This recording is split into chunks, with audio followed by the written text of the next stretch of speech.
The Autoblog Podcast is presented by the Salvation Army. Your donations help those in need win their daily battles to survive poverty. To give, ask your smart speaker to make a donation to the Salvation Army, or make your gift at salvationarmyusa.org.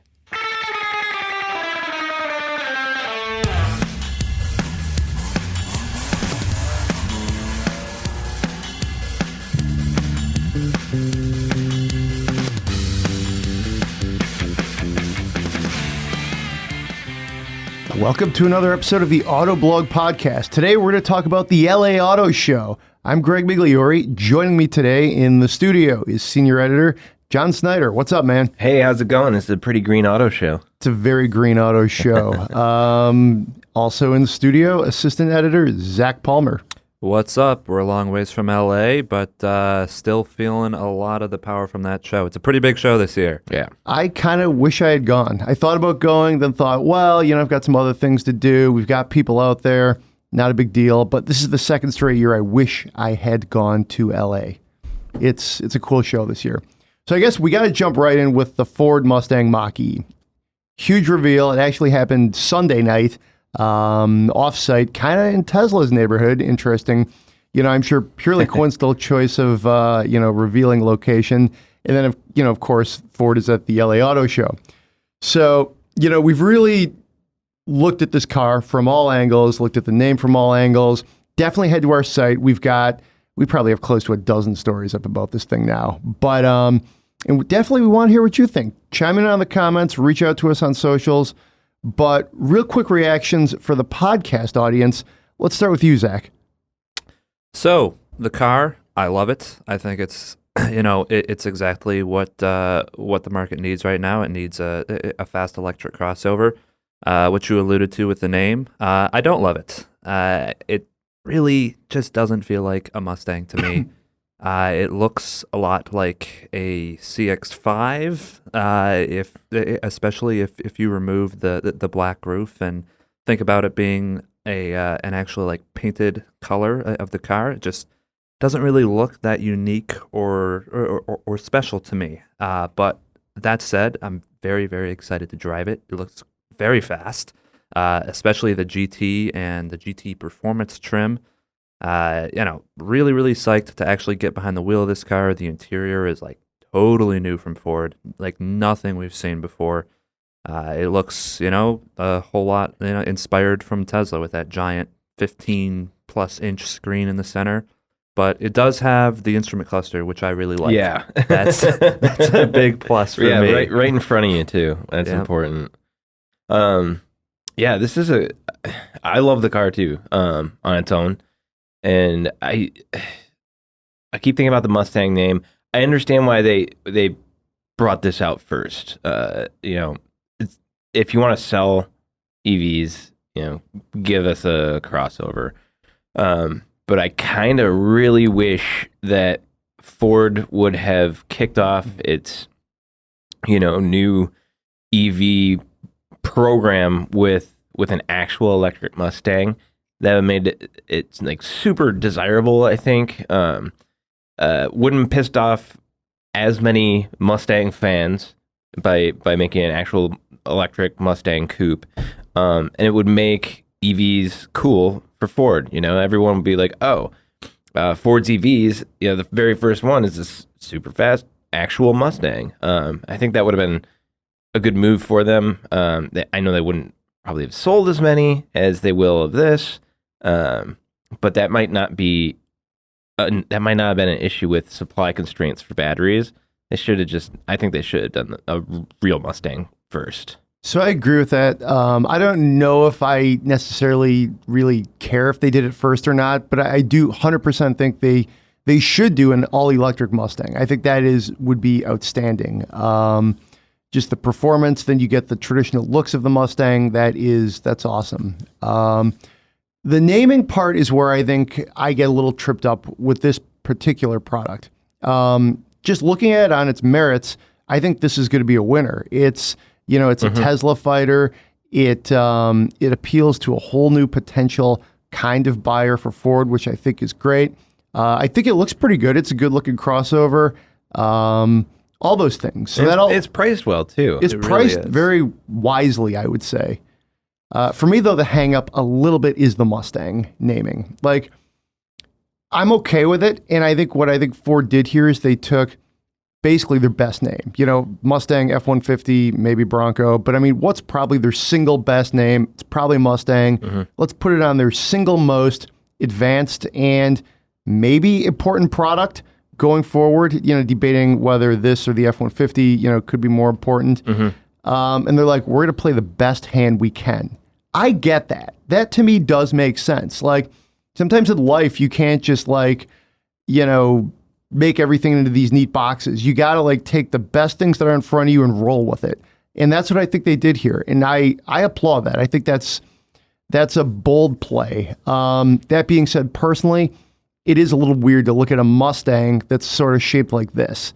To look at it from the other way, though, let's say they call this the Ford, I don't know, the Ford, pick a name that's sort of environmentally sounding, you know? Mm-hmm. Would this have had the impact? Probably not. Because it's a Mustang, it gets everybody's attention. Everybody knows what a Mustang is. If they had called it the Ford, like, you know, I don't know, like I said, the Ford, They could just drop Mustang, just call it the Ford Mach-E. Yeah. The Ford, that sounds awesome to me. You know, it has some Mustang heritage, some Mustang feel to it. You could make the car look a lot like it does now, and just you could call still it, put the pony badge on it. and you can call it a Mustang inspired car. Just calling it Mach-E because everybody understands, you know, the heritage and the history behind, you know, what the word Mach means when it's attached to a Mustang. Right. I just don't think that you need to put it on an electric SUV. Just doesn't feel right. I think you're articulating what I'm trying to say. I'm trying to put it in all these different like angles, but yeah, in a nutshell, that's kind of what I'm trying to say. And I think Mach-E would have probably been just better without Mustang. I mean, that's my opinion. But, you know, I also think they want to hang Mustang on this thing to make it as strong as they can going to the market. And I do get that too. I think if they had called this like the Focus Electric or something like that, doesn't cut through the clutter. It doesn't sort of expand Ford to like this new audience. It doesn't, you know, get on people's radars. You know, by making it Mustang, it does. I think one of our commenters on the reveal article had a good. They should have brought back the Galaxy name and called it the Galaxy. That's an awesome comment. Yeah, That's a great idea. Brilliant. I Yeah. love it. Side note, I've always thought they should bring back the Galaxy name. Yeah. I love the Galaxies from the 60s. Also the Falcons. Love the Falcons. Yeah, That's a great name. They should have called this thing the Falcon. they could have. But I'm with Zach. I think probably just going with Ford Mach-E would have been the way to go. Ford Mach-E. It's simple. It's short. The one thing that does give me hope by them putting the Mustang name on it, that means it has to be really, really good to drive. So I'm hopeful that this, you know, might be better than pretty much every other electric crossover out there right now to drive. You know, the I-Pace is really good. It's quick. It handles well. The e-tron is sort of fun to drive. We obviously haven't driven the Tesla Model Y yet, but you know, among all those, if you're a driving enthusiast and you want an electric crossover, I'm thinking that this one is probably going to be the one to get, just because Ford has kind of cornered themselves here, and it's a Mustang. It has to be good, right? That's what I think. It was either Bill Ford or Jim Hackett. That's the Ford executive chairman and CEO, respectively. I think it was Bill Ford, actually, though, who said that he wasn't really wild about calling it a Mustang until he drove it. Now, granted, of course, what's he going to say? But, you know, what's he going to say? But I actually do think that does have some credence because, I mean, Bill Ford's a huge Mustang guy. And obviously, if somebody was going to say, yeah, no, we're not going to do that, you know, he probably has a little bit of clutter on there. He could put his foot down and say no. So I do expect this thing to drive pretty amazing. I'm actually kind of intrigued about like just how much stuff you're going to be able to put in it too. Like, is my dog going to be able to lay across the back seat? How many groceries can I get in the trunk? You know, stuff like that. All these new questions I think get to be raised. To dig down a little bit more on the name, I just got this email this morning from Autolist, and they did a survey saying that consumers were basically evenly split on whether they would prefer a Mach-E or a Model Y, 51 to 49%, with the Ford coming out just a bit ahead. Don't know what the margin of error is, with all the polling and politics going on. Anyways, 46% of respondents said they didn't like the use of Mustang for the new electric crossover. 20% did, and 34% were undecided. So, it seems like, at least according to this Autolist survey, you get almost half the people saying, I don't know about Mustang. And then there's sort of 20% do. And then this wide swath, almost a third of the electorate, if you will, are not really sure what they think. Yeah, I mean, and from the people that I've talked to, people that don't even really care about cars, they're questioning why is this a Mustang? This doesn't look like a Mustang to me. It's an SUV, and I mean they're really changing the whole definition of what people see as a Mustang with this, and you can't really take that back. It's a move that they've made, and it is what it is now for sure. Yeah, that's a great point. I think, too, it reminds me a little bit of what Chevy did with the Blazer. They took the Blazer name and slapped it on a crossover that really wasn't like any of the old school Blazers. And, their argument was, hey, we have this great name. We're going to use it. We have an SUV, or it's more of a crossover thing, but we're going to use it on this thing because it's the best hand we have to play. Yeah, it's not like the old one. Get over it. It's fine. Ironically enough, another parallel here, you could argue the Blazer looks about as much like a Camaro as the Mach-E looks like the conventional Mustang coupe. Yeah. So, and I think Chevy kind of went that middle ground saying, well, it's Camaro inspired, but they didn't call it a Camaro. They called it a Blazer. So, the whole name game tactics are pretty interesting right now. I agree. I bet you can't wait to drive this thing though. Yeah, John. I know. I could talk about the name forever, but the specs on the car are actually really cool. And I really like the GT with they all have the same big motor on the rear axle and then a smaller one on the front, but the GT has that big motor on the front too. And the way it is able to, put power between the two axles. This thing should be a riot to drive if its specs are to be, any indication. And I honestly think it looks really cool too. I do think it looks really cool. I know some people don't. The one thing I'm a little concerned about is that interior. I'm tired of these giant tablets. I'm curious to see how many of the functions of the vehicle are actually buried in that thing. Because that was a big deal for me with, the Tesla Model 3. I hate that. I hate having to dig through menus, and even Volvo or other companies that start putting everything in the menu. I'll be curious to see how this not just drives, but how it is to use on a day-to-day basis. Because a user interface can make it or break it depending on that. But I don't see a lot of hard buttons in this interior. It just I think that's the idea too. Is gotta be as close to Tesla as possible. Yeah, we could talk don't about like this in that. a few minutes. The Legacy that I just drove last night had a similar issue. So it's not just cutting edge future EVs. It's everybody's slapping an iPad in the middle of the car and maybe taking 3 to 4 buttons away that we might like. Yeah. Well, without, obviously having been in or driven a Mach-E yet, I think that the amount of physical buttons is definitely an improvement over the Model 3 or the Model Y. You do actually have a big round volume knob that you can twist, and there are a ton of buttons on the steering wheel itself as well. Which, I end up using the buttons on the steering wheel a lot more than I end up trying to adjust the volume or seek or tune on the actual screen or physical buttons in any car. And then Ford actually, it looks like they have, at least 3 or 4 buttons over by your left knee where they typically have the headlight scroller where you can turn the headlights on. So there are definitely more buttons in here than a Tesla, but it is encroaching on that territory of touchscreen everything. Looks like all of your climate controls are on this screen. anything you do on the infotainment is definitely on this screen. I need redundant buttons for the climate control because, like, this morning it was not actually even that cold here for Michigan anyway. And like the screen in the Forester wasn't quite working. Now that's not to say it won't work amazing in the Ford, but it seems like touchscreens don't work as well when your hands are a little cold. And I don't know. I like to have that redundant thing. Going down a rabbit hole here, but I don't know. Mustang, you also kind of want a little bit of, buttons, switches, a few more of them. I mean, it's 10 degrees outside. I want to wear gloves. And big, thick gloves don't really work that well on a touchscreen. You have to be super precise on. So let's there were other cars in LA. Let's do like a quick lightning round here, and I'll start. Name, yes or no. I'm going to say no. I get why they did it, but I'm going to say no, and I'm going to take the Zach position and say they should have just called it the Ford Mach-E.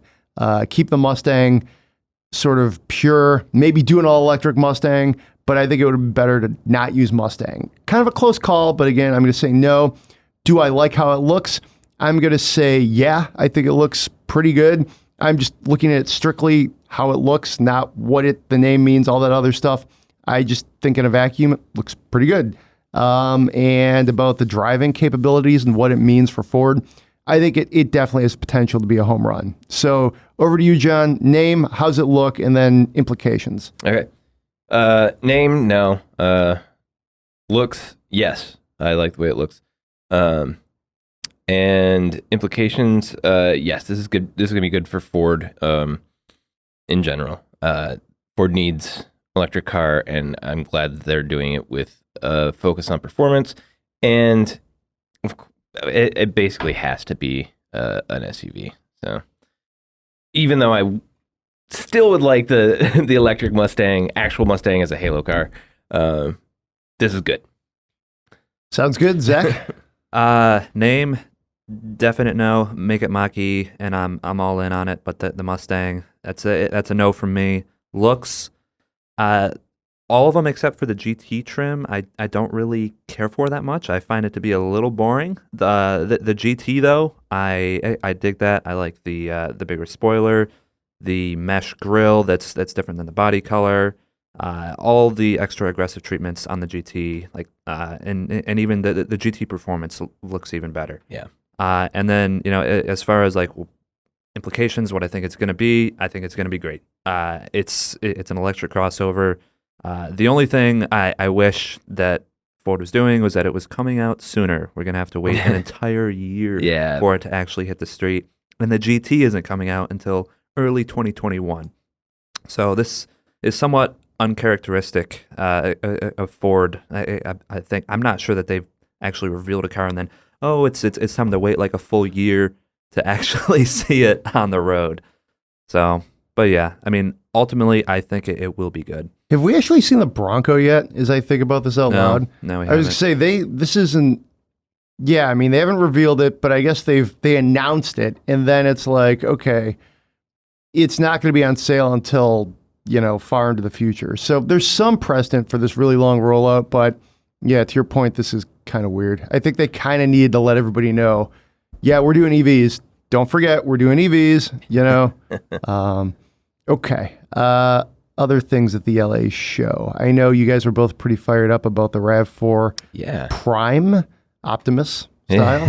I think that's cool. I'm kind of all over the fence on the RAV4, but I think what Toyota's doing to it now with this electrification is really cool. So maybe, John, you want to break that down real quick? Sure. I think the most interesting thing here is the all-electric range, which is 39 miles.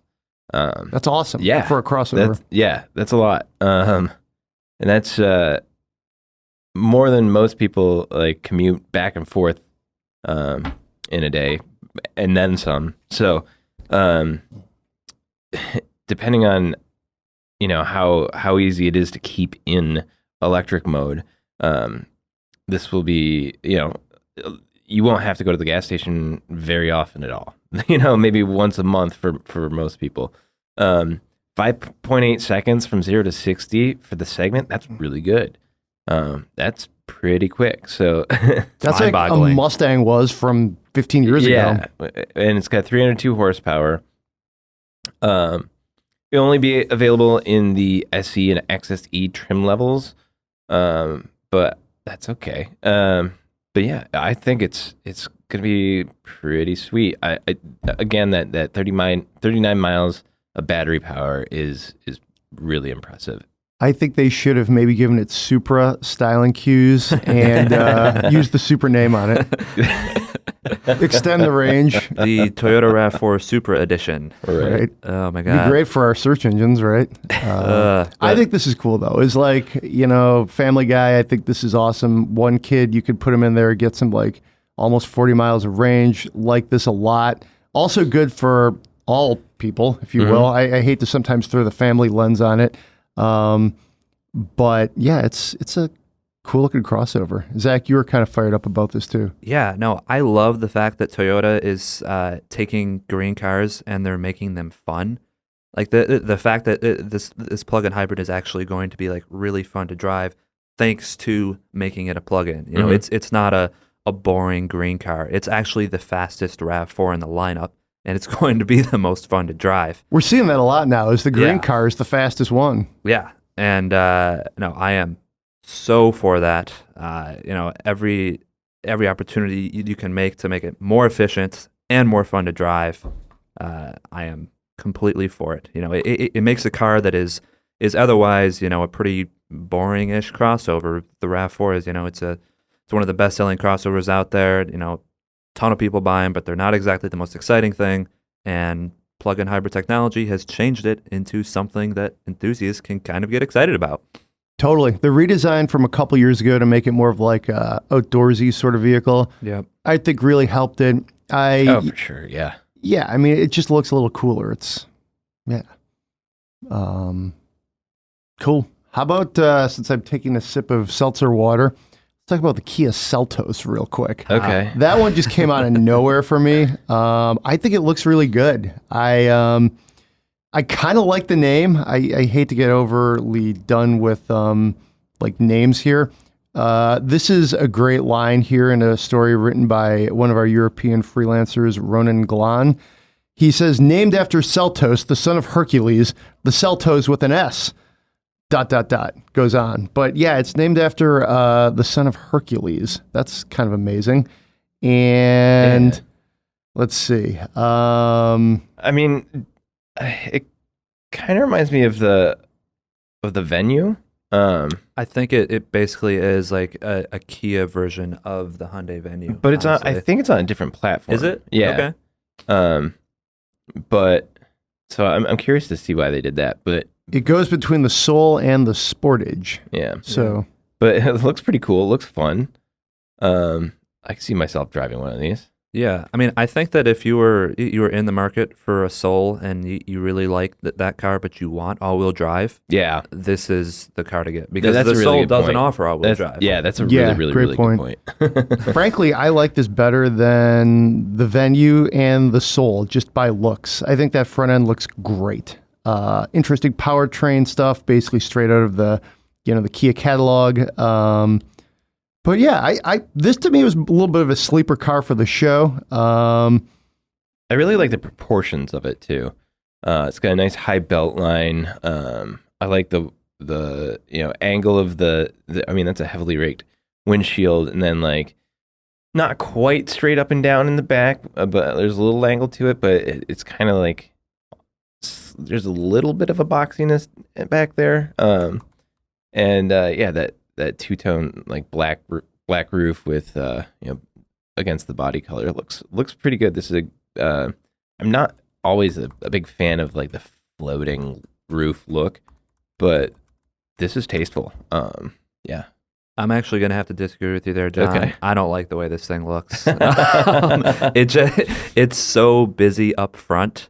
It has this like really strange like stacked headlight design. Yeah, that's that it looks unnatural, and then it flows into like a honeycomb grill, but then right below that honeycomb grill is like a slatted grill. So there's like two designs stacked right on top of each other there, and I mean, and you actually have a third headlight element as fog lights down below. it just feels like a bit overwrought and like there's too much there. Yeah, the front, there's definitely a lot going on up front there. The rear is not as bad. The rear is No. it feels like a normal crossover. Yeah. Nothing truly offensive there for me. The rear looks like a Nissan Rogue, I think. Yeah, I can see One-man. that. Yeah. I really like the grill up front. I think those headlights, they're kind of like stacked, if you will. Love that. It's got a version of that sort of tiger shark grill, if you really want to look closely. And I like sort of like the steep, almost like bow front clip that it's got going on. I like this thing. I'm excited to drive it. And then I may be burying the lead here. Check out at the bottom of our story, we have something called the X-Line Trail Attack and the X-Line Urban. Holy cow, man. Those things are awesome looking. Yeah, those are. I'd like to see what they could do with this if they do end up offering, like off-road or specialized versions of it. It could be really cool because those do look pretty sweet. Yeah, I could totally see this being, there could be like 5 or 6 SEMA builds of this next year. Yeah, Just yeah, for sure. off-road the Seltos. Why not? It's definitely way more rugged than the Soul, so I'm all for it. Yeah. Sometimes those smaller to mid-sized crossovers fit better off-road, and that's Yeah. like a thing that I like. I don't want to be like, oh, I just clipped a tree. Whoops. All right. Other thoughts from LA. The Lexus LC 500 convertible. That, I think, is the most beautiful car at the show to me. The color that they revealed it in is their gorgeous structural blue. I love that color. That's like one of my favorite It automotive is. colors of all time. Yeah. It's not even really blue pigment. It's like this special compound that refracts light in a certain way to Yeah. makes it look blue. I think it's inspired by there's a certain type of butterfly that has the same sort of Yes. thing. And I think blue jays maybe even have that same thing. They don't have like blue pigment in their feathers. It's just the structure of their feathers reflects light in a certain way, and which is really interesting to me. And it looks really, really good on this car. Fantastic. Great on this Yeah, car. no, seeing this car in this color reminded me, like, okay, I have to go, like, read about structural blue again. Like, Yeah. I need to, it took them 15 years to actually develop this paint. Who spends 15 years developing an actual paint color for a car? And then, it's so difficult to make that they're only able to make enough paint to paint 300 cars, 300 LC500s in this color every single year. And they're only making 100 of them in the LC500 convertible version. I think James Riswick wrote this story for us. He actually details like a lot of really cool things that they did engineering-wise to make the convertible work. They added a lot more structural bracing, managed to take some weight out. I think that this car is going to be, just as good, if not, better to drive than the actual LC500, just because you can have that top down and hear the beautiful 5-liter V8. Yeah, that's right a good behind point. you. It's a little bit harder to hear in the hard top. Yeah, so. and it sounds really good in the hardtop, but just imagine that not Yeah. being there.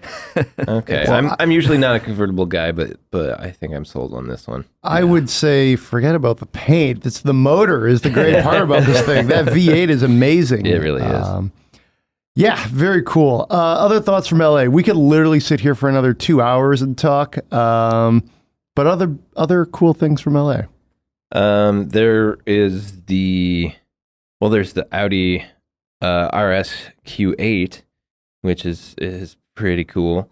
The thing is nuts. It was like performance SUV central over there. They had this. There's the Mercedes AMG GLE 63S, Right. the GLS 63. The GLS 63 kind of blew me Like- away. I'm like, wow, that's a lot of car right there. Yeah, and the wheels on that, those black, The monoblock AMG wheels. Yeah. They're 23-inch monoblock wheels. which is it's a little much. It's but- a bit much. I really like the But they're look cool. on the AMG GT 4-door coupe with those wheels. Less enthused about it on the SUV, but I can still dig it. If I see that rolling by, like, I will give whoever bought that a thumbs up, Yeah, because that for is sure. really freaking cool. I'm really finding I like the Q8 too. Yeah. It's at first I was like, I don't know what they're doing with this thing here. But, seeing the RS version in general, I've seen some Q8s on the road. I'm like, yeah, I really think I like this thing now. Not the most practical vehicle, but, cool. Yeah, it's 600 horsepower. It's insane. That's like what a Shelby had, not that long ago. And 0 to 62 miles per hour in 3.8 seconds.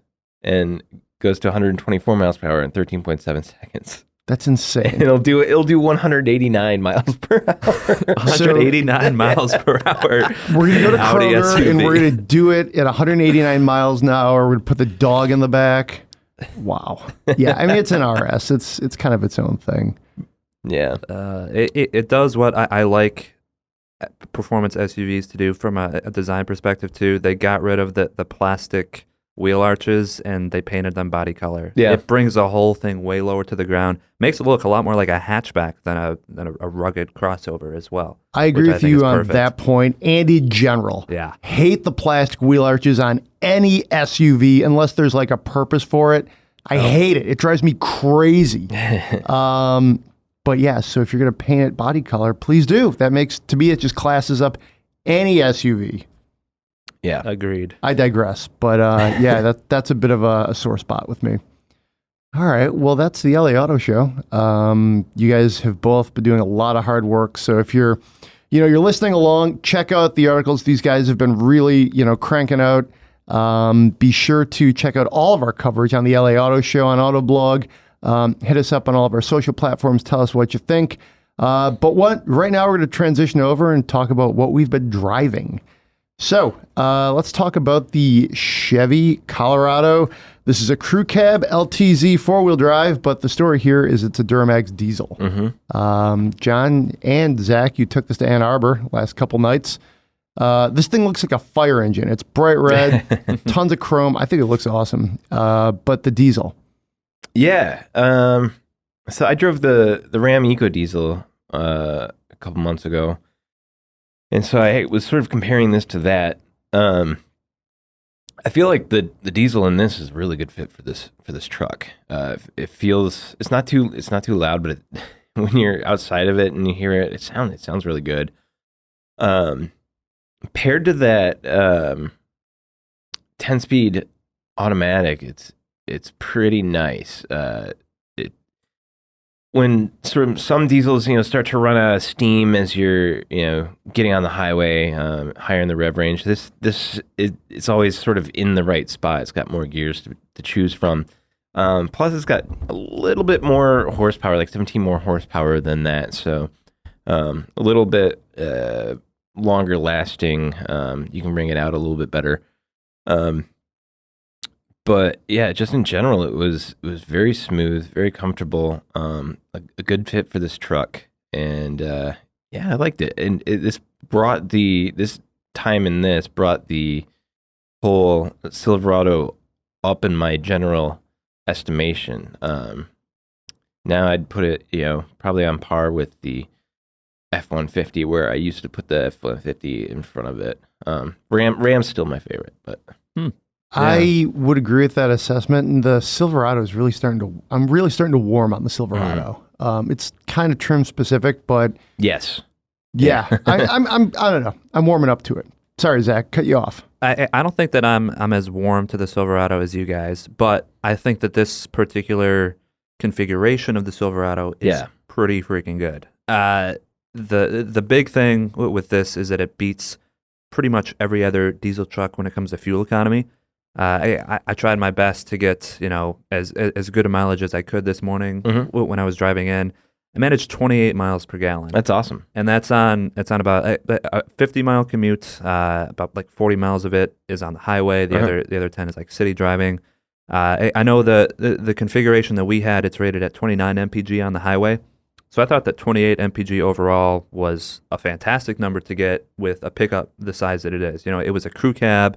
It had a huge bed on it. Yeah, I think it was at least a 6.5 foot bed, and 4-wheel drive. So getting 28 miles per gallon was just absolutely shocking to me. I know pretty much every other truck that I drive back and forth to home, I'm lucky if I crack 21, 22, maybe. Yeah, I did 25.2 over the course of 100 miles without even thinking about it. With actually, driving it pretty fast and not caring at all about fuel economy, not thinking about it one bit. Yeah. Checked it at the end, and I think it's rated 25 combined. You are correct. 25 combined, 23 city, 29 highway. So my driving was a little highway heavy, so I definitely could have easily brought that up, and you did. Yep. You did achieve closer to that 29. So that's cool. That's kind of realistic. I'm really curious. We got to get the Ram EcoDiesel here and do that same route and see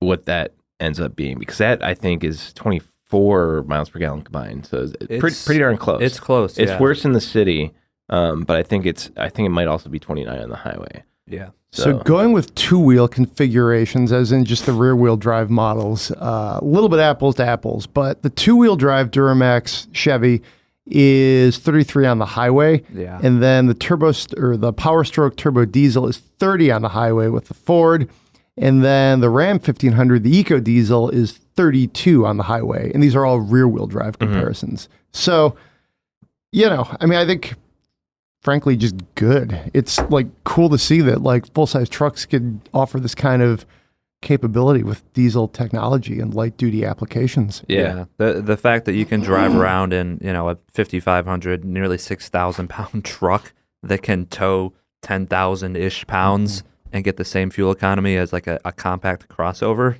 That's an awesome example. Yeah, nuts to me. I mean, obviously you are going to pay a little bit more at the pump for diesel. And at the dealership. and at the dealership, certainly. But, to see those huge numbers pop up on a vehicle this size is awesome. And, the actual driving characteristics of it as well, they're very smooth. Mm-hmm. It's quiet, it's refined. You don't really have much of a loud noise from that diesel that you get from other diesels out there. Yeah. It's just silently goes about its work, very torquey down low. The thing feels quick. The 10-speed automatic, like you said, it was always in the right spot for me as well. Just a super great car to drive. I have my other issues with a Silverado when it comes to the interior and the ride quality versus a Ram or an F-150, but I think this powertrain is right at the top of the class, if not the best.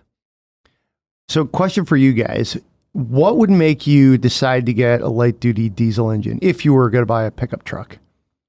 Because there's so many powertrain choices right now, I think, in the full-size pickup truck segment that, to me, a diesel engine's interesting. It's cool, it's but hard. It's really hard to justify, though. Yeah, just because of the added cost. Yeah, the cost. I guess here's what would do it for me.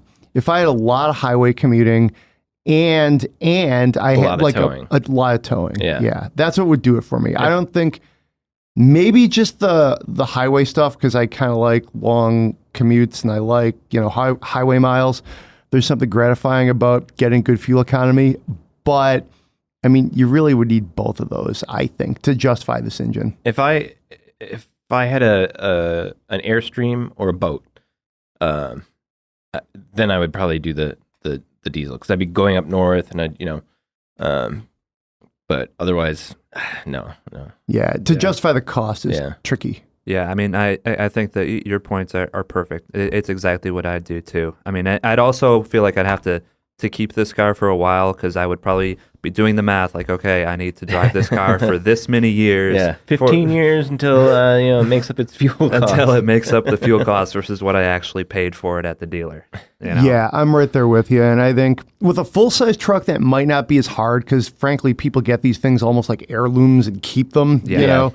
So that might not be as hard, but I don't know. If you're going to start really doing the math, I think this is a slight different shifted conversation here, but to me, I'd rather be worried about how my hybrid or electric car is going to pay off versus my diesel pickup truck. For sure. Yeah. How about we talk about the 2020 Subaru Legacy? Yes, do it. Very nice car. Have you guys done your driver's notes yet? I have, yes. Yeah. What did you do it on? I'm asking because I'm going to do mine, and I need to know what I'm going to write about. I talked about the technology for the most part. Interesting. Go ahead. Start there. So yeah, the new Legacy, it has a huge 11.6-inch screen front and center. Getting right into it, I think it looks awesome. Yeah, it's the same thing that's in the new Outback. Yeah, exactly. And it really gives the cabin a super premium look, super premium vibe. I mean, the whole interior design is just much more upscale on the new Legacy versus the old one. But, there's also the actual functionality and using that screen that I found a few issues with. Mm-hmm. Like when I first started up in the morning, cold morning, I went to go instantly put my heated seats on. And, there's no physical button for the heated seat, so you actually have to navigate through some menus to get it. And unfortunately, there was a bit of lag trying to get through the menus. I press the heated seat button, it's 1 potato, 2 potato, 3 potato, and then the menu comes up, and then it's like, okay, where is the little heated seat button in here? It's it's pretty small and somewhat hidden, and then you can press that, and then eventually, yes, then your heated seats are on. And it may seem like a somewhat trivial complaint, but it is. It took me like 7-8 seconds for me to turn my heated seats on, which is a function that I'm normally used to doing in a split second, like no time at all. Like in the Forester that we have as our long-termer, you just hit the switch. There's just a switch, and it's on instantly. You don't even have to think about it. Yeah. And then, the screen itself, though, it looks nice. It's sort of like a blown-up version of what Subaru's infotainment systems of the past couple of years have been in all their new vehicles that they're putting out. You can use Apple CarPlay or Android Auto.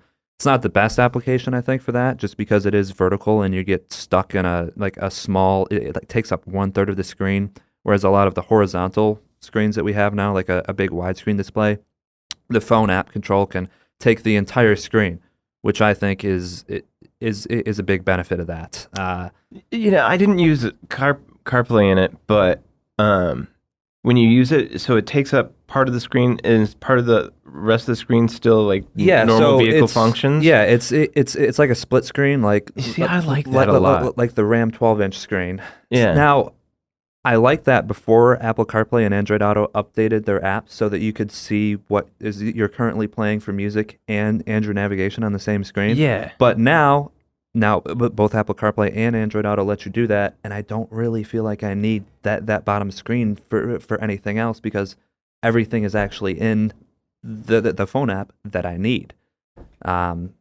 It's a small thing, but it does sort of take away that advantage of having that vertical split screen for me now. Fair enough. I was using the same sort of setup in the Volvo V60 we had. Yeah. And I really liked having the vehicle functions at the top, so I didn't have to exit out of CarPlay to dig into vehicle menus, and have my music and my navigation down at the bottom and guiding me where I need to go. I thought it was pretty convenient, but I honestly I didn't try it in this one. Yeah. So. I do like the vertical screen. Just it looks cool. The map is clear. Very clear. Fairly easy to use. But just rather than reiterating everything Zach just said, I agree. It's a little overdone. They should have had 1 or 2 more buttons, 3 or 4 more buttons.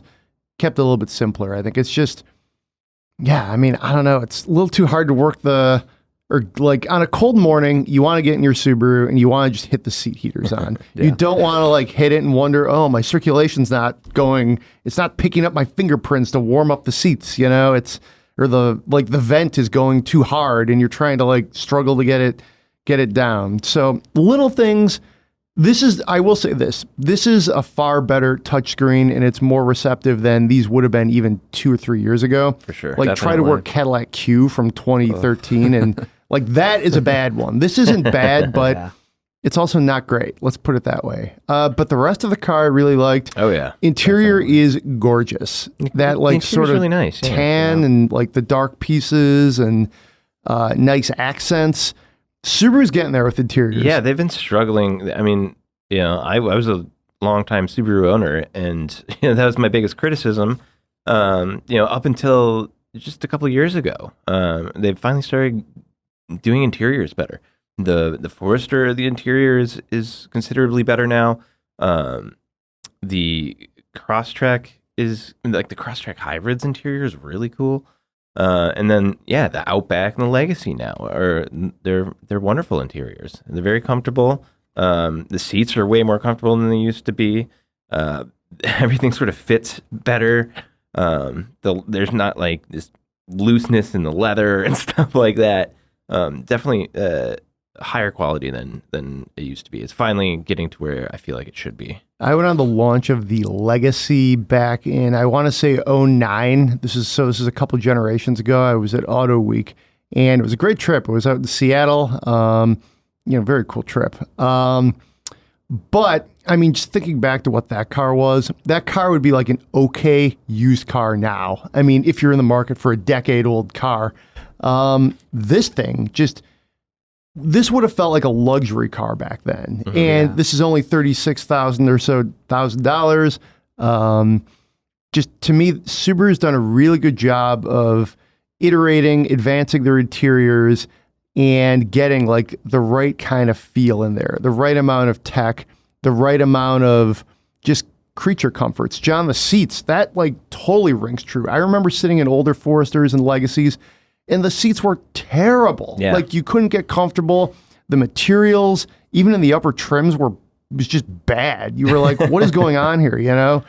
So, I mean, this is a very solid car. I think it's, granted, we're in the Touring XT trim, which is, pretty nice, nice trim, if you will. Yeah. But and with the turbo engine and 260 horsepower. That's CVT, though, how'd you guys feel about the CVT? Yeah, that's what I was going to ask you guys. Is how you felt about this powertrain setup, because it is new. It's the new 2.4 liter turbocharged boxer that they have with good power, good torque. I am a fan of CVTs when the car is turbocharged.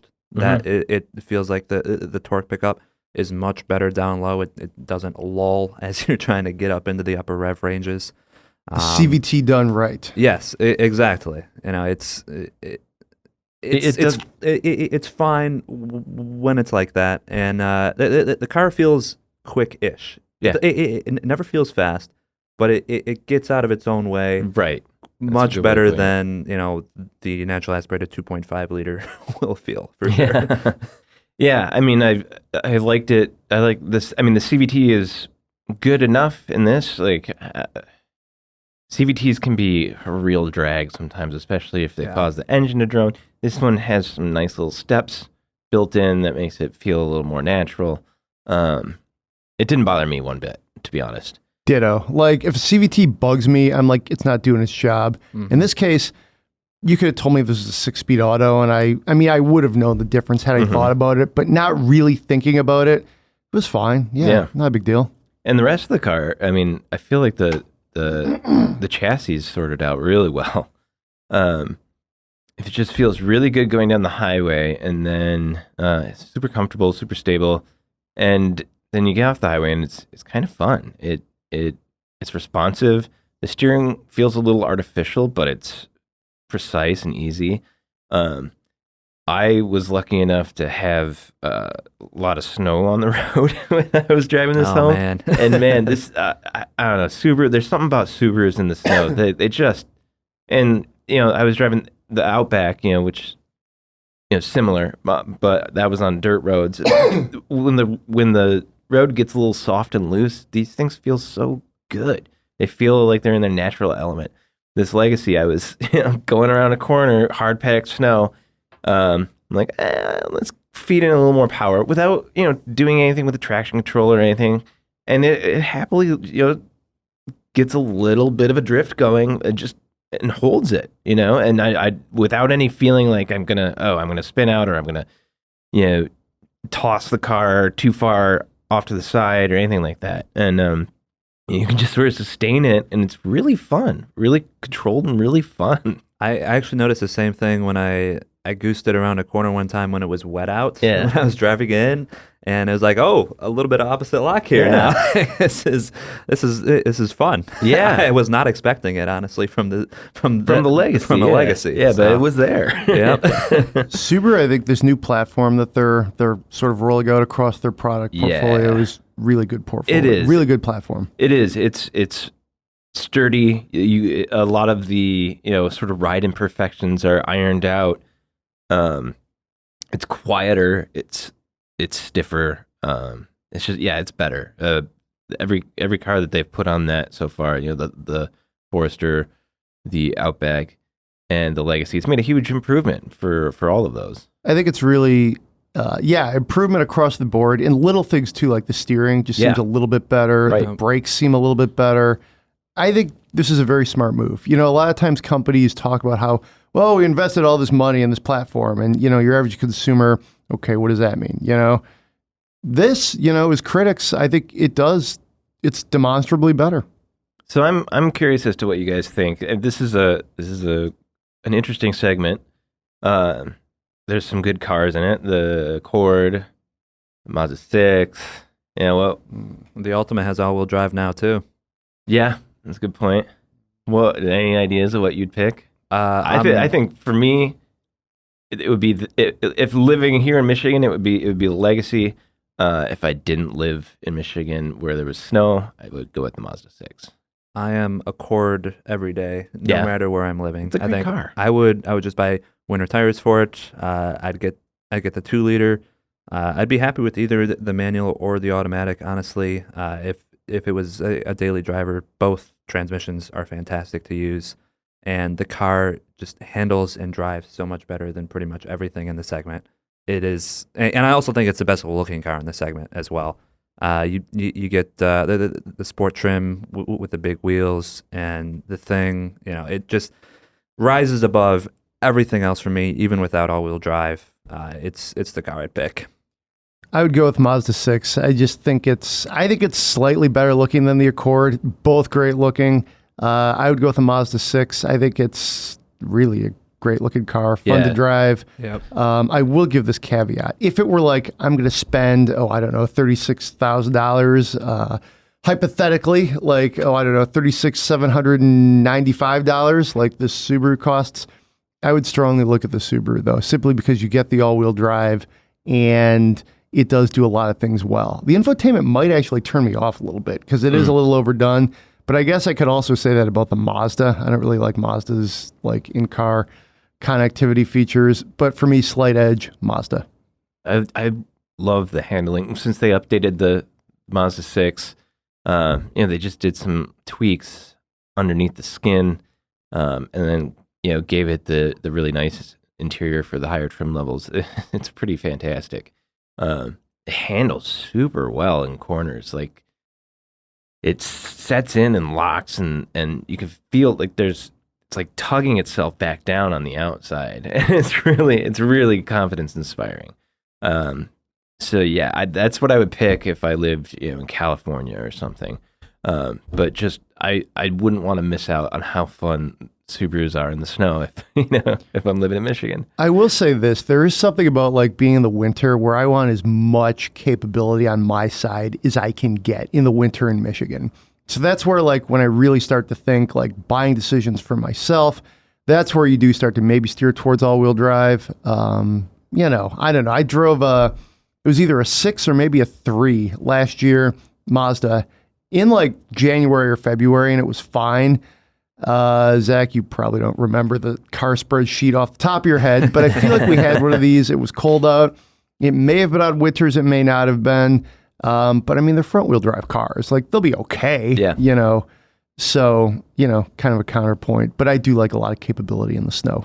The best car I've ever driven in the snow, to be honest, and this is a little tangent, was a Mazda 2 with Blizzaks on it. That sounds like a crazy experience.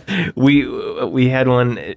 We had a long-termer, and this was back in the Winding Road days, and we had this snowstorm. It was the first time they started using the term snowpocalypse, and told everyone to stay in. And my wife and I wanted to like go to pick up a growler at the brewery down the street. So we That went sounds we good. went out, and we were passing Grand Cherokees and stuff. This with the smaller wheels and the Blizzaks on it. It was just a monster in the snow. It was great. So yeah, there's something to be said for front wheel drive with snow tires. Especially if you have a physical handbrake. Yeah. That makes everything better. So what year was this, if you recall? Oh God. I'm going to guess like 10, somewhere in there. Yeah, I don't remember, to be honest. Around that same period, I can figure it out. we had a long-term BRZ on winter tires at Auto Week. Oh man. And I wouldn't say that was good in the snow, but man, that was a lot of fun. And I had plenty of confidence too, especially like, I mean, jumping on like the expressways, you get a little nervous, but like just around town or like on an open road where there's nobody really around you and you're like, whatever, I can shift through the gears. If I spin out, okay, I spin out, Yeah. Winter tires, I think that's what we're coming at. We're coming around to here. I drove the BRZ on ice, but with studded tires. But but that was really something. That was fun. But I've known dudes who drive BRZs year round, put snow tires on them, and just go nuts. Yeah, BRZ is a great car, and I guess we'll just leave it there. We're out of time this week. Thanks for listening to the Autoblog Podcast. Be safe out there. Roads are getting slick as we are noting here about our winter tire sort of little tangent. But yeah, be safe out there, and we'll see you next time.